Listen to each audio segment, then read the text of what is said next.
Senhor a todos, estamos aí com a lição novinha, Avivamento para a Juventude, da Escola Bíblica Dominical, classe juvenis. Já vou me desculpando, um pouco resfriado hoje, não sei se é renite ou resfriado, hoje o meu amigo Reigner que está na gravação aqui. Deus abençoe em nome de Jesus a tua vida. Então não liga aí, a gente tá um pouquinho gripado, sim e tal, mas fazer o quê? Mas vamos ter que gravar. Ainda mais que a partir de hoje, nós não estaremos só passando essa lição juvenis, mas também a lição para jovens. Hoje mesmo eu já vou estar gravando a lição para jovens. Mas a lição juvenis, no qual interessa nessa aula, ela vai falar aqui, ó, um avivamento, ou melhor, avivamento para a juventude, coisa que a gente sempre tem falado, que é o avivamento bíblico.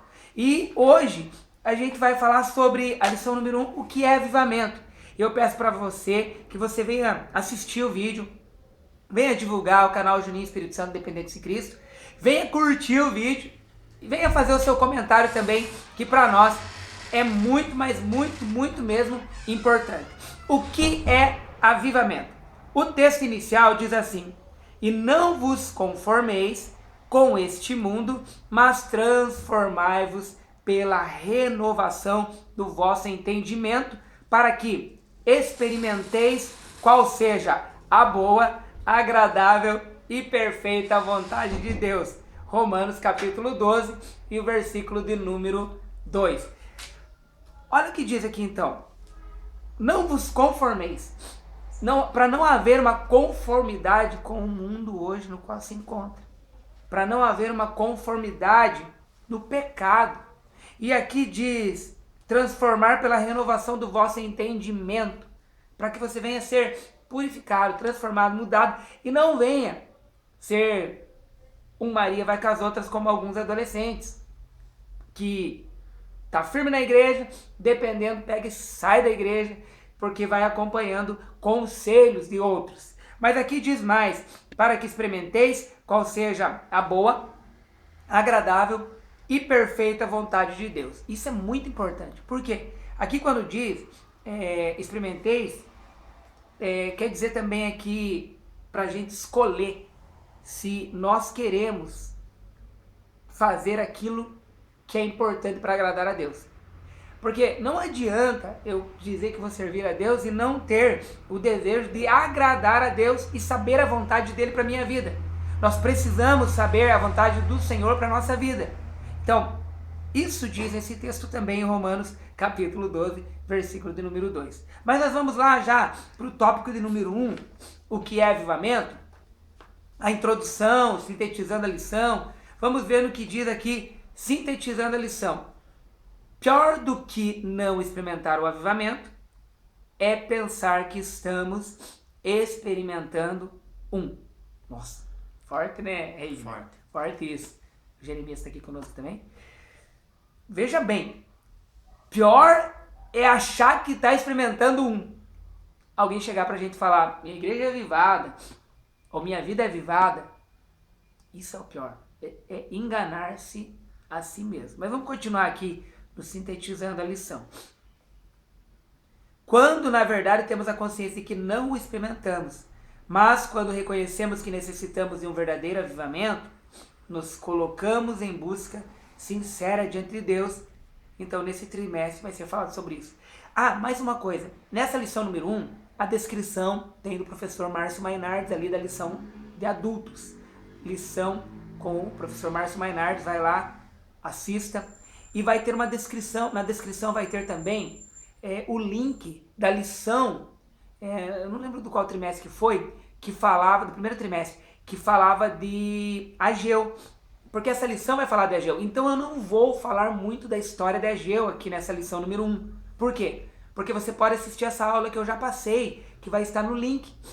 São duas aulas, na verdade, de Ageu, a aula 1 e a aula 2, para você saber o que estava acontecendo no contexto histórico, naquele momento, lá no livro de Ageu. Então não vou falar muita coisa de Ageu, eu vou entrar numa coisa mais prática aqui, para nós hoje, e a história de Ageu fica na lição que eu já passei, que vai estar o link na descrição, tá bom?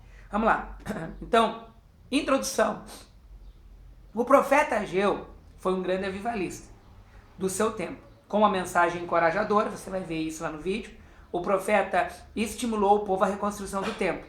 A geração do profeta havia esquecido o propósito de Deus, pois seus corações reinava apenas o secularismo. Para vós tempo de habitardes nas casas, para vós o tempo de habitardes nas vossas casas estucadas, e esta casa há de ficar deserta. Ageu 1:4. Com mentes e corações cauterizados pelo secularismo, o povo necessitava de um verdadeiro avivamento. Bem, isso você vai assistir naquela aula de Ageu. Na nossa aqui, secularismo. O que é secularismo? Hoje nós vivemos o secularismo. Hoje em dia, graças a Deus, os dois aqui, adolescentes que são aqui, eles têm encontrado, eles têm visto Deus agir. Já tem pregado aí, nós não estamos olhando para o secularismo. O secularismo hoje, quando você fala em poder de Deus num local, numa igreja, naquilo que Deus vai falar, naquilo que o Espírito Santo vai falar, em curas, que eu bato muito nessa tecla, o secularismo hoje ele tem fechado as portas para o Espírito Santo. Mas você vai me falar assim, mas o Espírito Santo é Deus, quem é nós para fechar ou para proibir? O Espírito Santo, ele é diferente do diabo. Claro que é diferente. O diabo ele arromba, destrói. O Espírito Santo é se você quiser. Ele te chama, ele te toca, te chama a atenção. Mas se você não quiser a presença dele, ele não vai entrar à força. O Espírito Santo de Deus é assim. E o secularismo que nós vivemos hoje, e o mundo relativista que tudo pode, tudo é válido, tem ofuscado a presença do Espírito Santo. Mas nas igrejas, onde há um povo que tem sido renovado, há um povo que sente a presença de Deus, não há secularismo, há a glória de Deus no lugar, a cura, a salvação, a libertação. Existem liturgias no culto, mas a liturgia ela não se torna mecânica. E aonde não há avivamento se torna mecânico. A liturgia tudo vira mecânico. Tudo vira insuportável para aqueles que são espirituais. Para aqueles que não ligam para a espiritualidade, acho que está ótimo, porque parece um clube, aí tanto faz. Mas para quem gosta do poder de Deus, se incomoda. Mas vamos lá, conceito. Quando o ser humano está morto?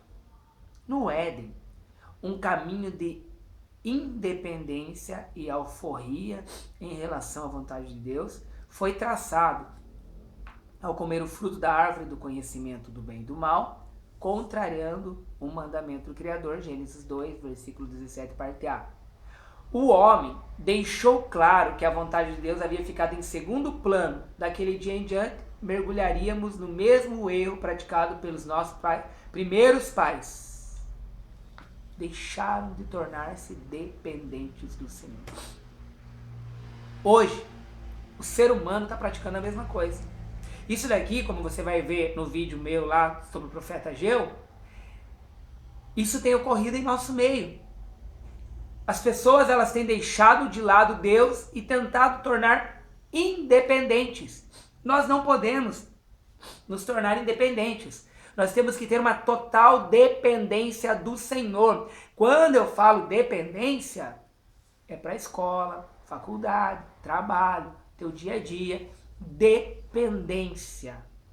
Se tornar, Deus, vou fazer tal coisa, fala com Deus. Vou tomar decisão tal, fala com Deus. Vou fazer tal coisa, fala com Deus. Dependência. E aqui nós vemos, desse pecado de desobediência, eles fizeram o quê? Eles largaram mão de querer ser dependente de Deus quando tomaram essa decisão aqui. Daí diz o texto aqui, diz o texto assim,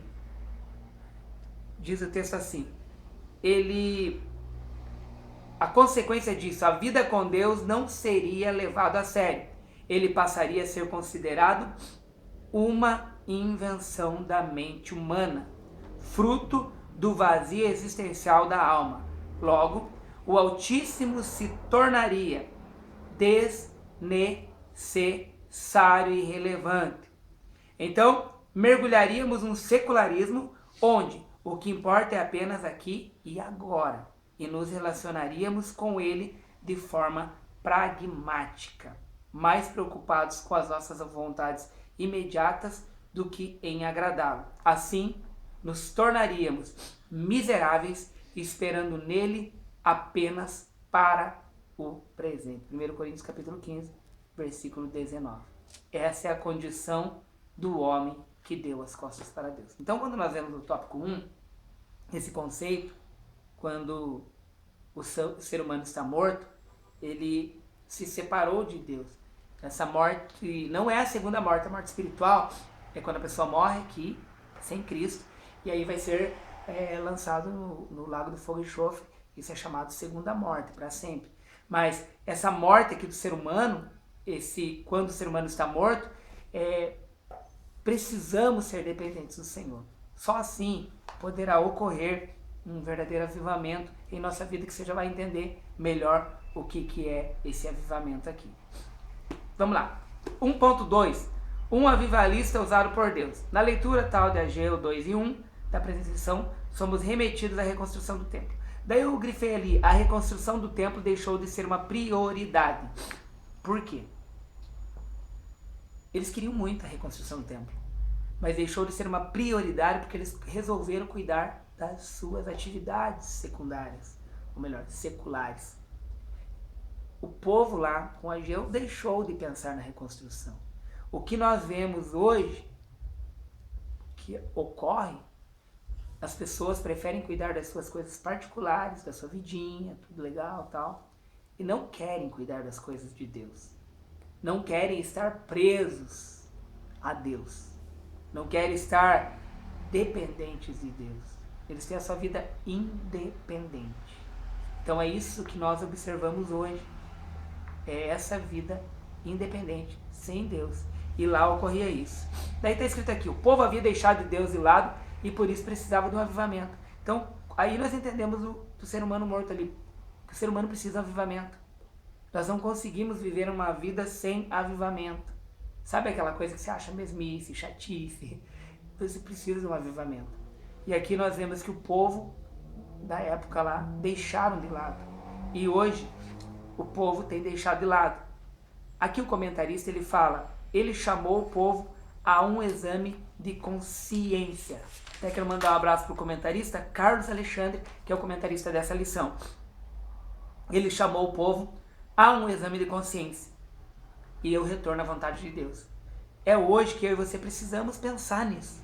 Retorno de consciência. Precisamos observar a nossa vida espiritual, como encontra-se a nossa igreja, a nossa comunidade, como se encontra. 1.3, definição básica. Segundo o dicionário do movimento pentecostal do pastor Israel de Araújo, editado pela CPAD, avivamento é uma obra de Deus feita pelo Espírito, por intermédio da palavra, levando-os espiritualmente mortos a viverem uma fé em Cristo. Então, mortos aqui espiritualmente. Por isso avivamento, reviver, trazer vida àquilo que está morto. É isso avivamento. E infelizmente muita gente acha que está vivendo um avivamento e não percebeu que até parece Ezequiel 37, um vale de ossos secos. Mas precisa ocorrer o avivamento. Aí nós olhamos aqui, como a igreja, somos convidados a experimentar a boa, agradável e perfeita vontade de Deus. É o que está escrito em Romanos 12:2. Nós precisamos saber a vontade de Deus. Nós precisamos. E vou dizer para você, a vontade de Deus, muitas vezes, é que você levante de madrugada e ore. E é difícil. A vontade de Deus é que você vai fazer uma visita. E é difícil. A vontade de Deus é você tirar de você e dar para alguém. É difícil. Isso é avivamento. Isso é avivamento. Isso é vida espiritual. Precisamos. Tenho visto em muitos lugares que vou. Igrejas com pessoas que estão lá para ouvir a palavra, mas que já não estão com vida total na presença do Senhor. Que parecem apenas reuniões, não espirituais, infelizmente. E aqui no 1.4, uma reflexão pertinente. Como se encontra a sua vida espiritual? Está avivado ou morto? É a pergunta do comentarista Carlos Alexandre aqui. Como está a tua vida espiritual? Daí ele cita Lucas 22, versículo 42, para você refletir nessa oração de Jesus. E eu acho que é momento de eu, você, todos que estão assistindo, refletir na nossa vida espiritual. Tópico 2. Já foram 20 minutos, parece, né? 15, beleza. Tópico 2. A importância do avivamento. 2.1. Uma análise crítica. Aí ele cita, na década de 80, do século passado, o pastor Raimundo de Oliveira escreveu uma obra intitulada O Preço do Avivamento, publicada pela CPAD. Olha o que ele diz aqui. A igreja do nosso século está sofrendo uma crise sem precedente. A sua presença já não é sentida pela sociedade nem temida pelo diabo. Evangelizar o mundo já não é a nossa paixão. A oração já não é a nossa ocupação. A santificação já não é a nossa maior ambição. Os nossos púlpitos estão tão longe do Calvário quanto do Sinai. A pregação da doutrina foi substituída por assuntos de preferências pessoais de cada pregador. 1980. Quantos anos nós estamos? 17? 37 anos. Há 37 anos atrás você ouvia isso. Imagina hoje como está. Porque não pense que melhorou. E eu tenho escutado e visto isso. Pregação de preferência. Para mim serve isso, para mim não. O que servir para mim é o que tem que servir para todo mundo. Não. A palavra de Deus está ali. Se para mim está difícil, não tem o que facilitar para mim. E aí nós vemos o tópico 2.2. A presença de constatação. De volta ao texto bíblico proposto para o nosso estudo, vemos o quadro do distanciamento da obra de Deus. Notório para essa geração. Geração de Ageu e a geração de agora. Ela está distante. Ela está andando sem Jesus. Ela está andando do jeito que vier tá bom. É isso que nós vivemos o tempo de hoje. Terrível. Terrível. Nós aqui que pregamos, e você que está me assistindo que ensina, prega também, faça a obra. Faça a obra. Ah, tá vindo gente de outro país aqui porque não sei o que no meu país que tem que fechar. Não. Evangeliza as pessoas que estão chegando. Evangeliza. Evangeliza as pessoas que estão chegando. Conta que você é de Jesus. Olha, isso é 2017. Como que vai estar daqui a alguns anos? Eu sei que logo Jesus virá tal, mas e como vai estar daqui a alguns anos? Nós temos uma responsabilidade, a mesma que esse escritor em 1980 escreveu, e eu acho que muita gente não deu ouvidos. Nós precisamos evangelizar. Ao olharmos para a igreja do século XXI, à luz do profeta Ageu, percebemos alguns pontos negativos apontados há muito tempo por pastores do passado. Uma realidade que nos leva a afirmar que necessitamos de um urgente avivamento. Vamos evangelizar. Vamos ganhar almas. A lição passada, a última lição foi evangelismo. Vamos tomar uma atitude. 2.3. Avivamento em detrimento das riquezas materiais. Certo teólogo da Idade Média, ao contemplar todos os tesouros do Vaticano, tal acumulados através dos séculos, comentou: já não podemos dizer como Pedro e João, não temos prata nem ouro, e o exatamente completa, mas não podemos dizer levanta-te e anda. Incrível essa frase aqui. Eu não tenho nem ouro nem prata, mas o que eu te dou, o que eu trago para você é a palavra de Deus.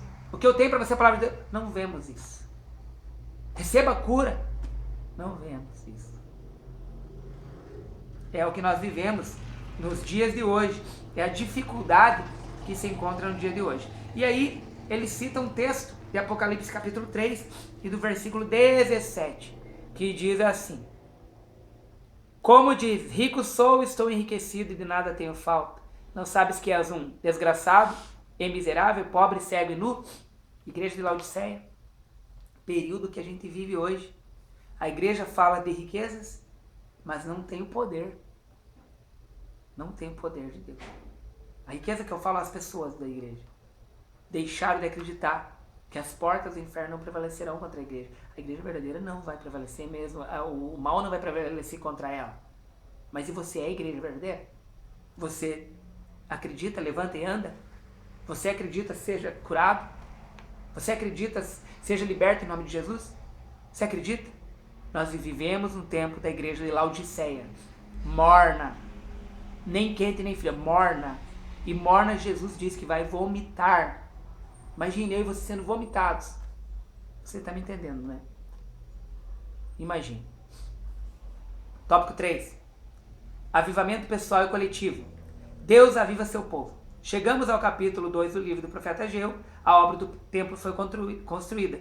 Deus avivou seu povo, que recebeu dele promessas divinas e convite para olhar para frente. Tá, mas o povo era incrédulo aqui também, que eles queriam uma obra gigantesca.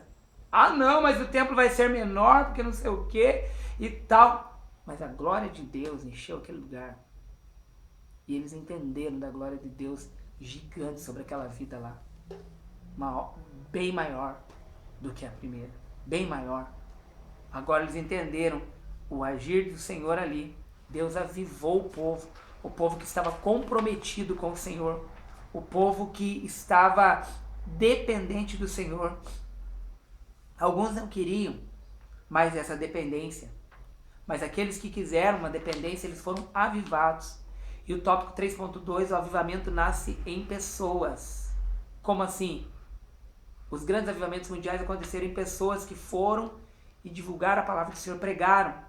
Você pode, numa praça, começar um avivamento na tua cidade, começar um avivamento no seu bairro.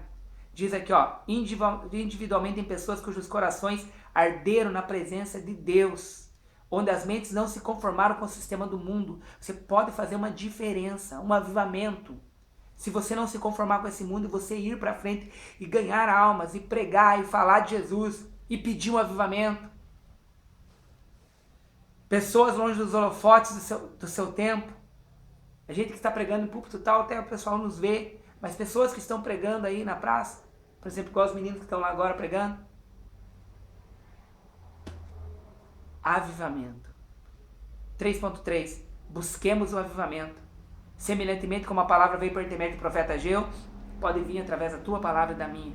Como veio, alguns nomes que durante essa lição serão falados, que é John Wesley, Jonathan Edwards, Charles Finney, Martin Lutero, Florence Crawford, Daniel Berg, Gunnar Wingre.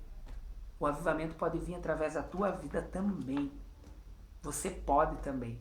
Faça a obra. Faça a tempo. Nós vivemos no tempo da igreja de Laodiceia, vivemos, mas que eu e você não sejamos a igreja de Laodiceia. Que sejamos avivados, vivos, renovados, transformados a todo dia, a todo momento.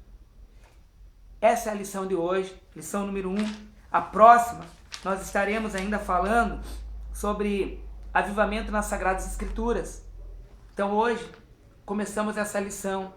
Que Deus abençoe a tua vida em nome de Jesus. Venha curtir, venha divulgar. E lembrando que nós temos o grupo do WhatsApp também, para a classe juvenis.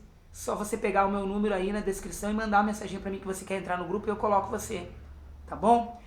E lembrando que também estaremos postando a lição da classe jovens. Hoje mesmo, daqui a pouco, eu vou estar gravando ela. Tá bom? Deus abençoe a tua vida em nome de Jesus. Muito obrigado, Reidner, Jeremias. Obrigado aí. Que Deus abençoe cada vez mais. O Senhor venha abençoar a tua vida. A paz do Senhor e até.